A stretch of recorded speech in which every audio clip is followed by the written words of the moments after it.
Continuamos entonces. Se cortó el carácter del pacto abránico. Es un acto literal de bendiciones materiales. Parcialmente se cumplió en Abraham. Se nos dice que fue bendecido personalmente en cosas temporales. Él tuvo tierras, tuvo siervos, tuvo muchos ganado, plata y oro. Ahí están los textos bíblicos. Es un pacto de bendición espiritual. Estamos viendo los diferentes puntos que vimos antes, pero en detenimiento. Él tuvo una vida feliz de separaciones para Dios. Disfrutó de una vida preciosa de comunión con Dios. Tuvo una vida de oración. Fue sostenido constantemente por Dios. Poseía la paz y la confianza que proviene de una vida obediente a Dios. Las bendiciones, así como las maldiciones, se han dado de acuerdo al trato que ha recibido la nación judía. Es un pacto incondicional, porque Dios no solamente habla en relación a una nación, sino a toda la humanidad hasta el fin de los tiempos mileniales. La historia confirma el hecho de que las naciones que han perseguido a Israel, aun cuando la persecución misma fuera un incumplimiento de la disciplina de Dios, han sido castigadas por tener que ver con la simiente de Abraham. Esto ha sido verdad tanto en las bendiciones como en las maldiciones, en el caso de la matanza de los reyes, en el caso de Melquisedec, Abimelech, sobre naciones enemigas y amigas de Israel. Ahí están los textos bíblicos. 3. El pacto abrámico y su cumplimiento profético. El pacto abrámico se cumplirá plenamente en la nación judía cuando ésta entre al reino milenial. Después a Abraham se lo dijo, ¿sí? Estableceré mi pacto en ti, tu descendencia después de ti, en sus generaciones, por pacto perpetuo, para ser tu Dios y el de tu descendencia después de ti. Y te daré a ti y a tu descendencia después de ti la tierra en que moras, toda la tierra de Canaán, en heredad perpetua. Génesis 17, 7 y 8. Relación de la iglesia con el pacto. Toda relación de la iglesia que tenga con el pacto está basada no en el nacimiento físico, sino en un nuevo nacimiento. Recibirá toda bendición por estar en Cristo. La iglesia participa de las promesas entonces solo debido a la relación con aquel en quien las promesas se encuentran cumplimiento. En Gálatas 3:16 está, dice, y a Abraham fueron hechas las promesas y a su simiente. No dice y a las simientes como si hablase de muchos, sino como de uno. Y a tu simiente, la cual es Cristo, una simiente. Por eso te hacía buscar el significado, porque íbamos a hablar de este tema hoy. Entonces, Cristo es el legítimo heredero y la iglesia es coheredera con él. La nación judía no será excluida del pacto. Algunos han enseñado que Israel ha sido desechada como nación y por consiguiente no tiene derecho a disfrutar de los pactos divinos. El hecho de que Israel fue considerado como nación después del establecimiento de la iglesia y que el término judío continúa usándose aparte de la iglesia nuestra, que los gentiles no suplantan a Israel en los pactos. En Corintios 10:32, no seas tropiezo ni a judíos ni a gentiles, ni a la iglesia de Dios.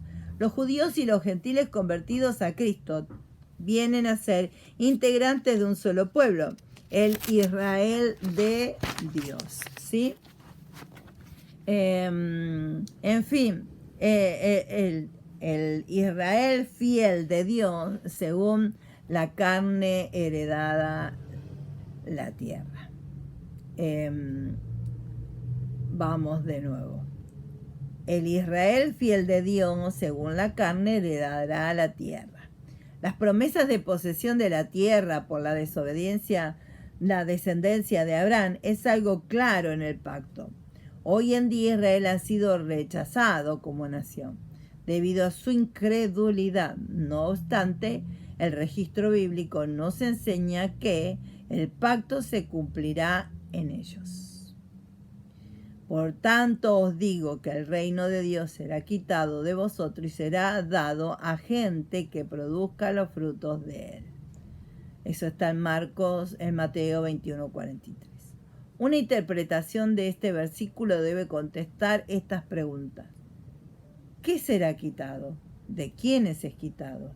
¿Y a quiénes es dado? Lee Romanos 11:1-25 y ahí están las respuestas a esto. Conclusión. La restauración de Israel como resultado natural de las promesas contenidas en el pacto abrámico será una realidad un día no lejano. No obstante, haber algunos enseñadores quienes afirman que esto no será así.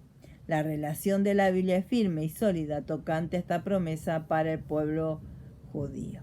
O sea que la restauración de Israel, y esto es algo muy notorio porque está profetizado que Israel iba a volver, los iban a traer de distintos lugares donde estaban exiliados y que iban a volver a ser nación. Y hoy lo estamos viendo. Israel está volviendo, cada uno de su lugar, y vuelve a juntarse como nación.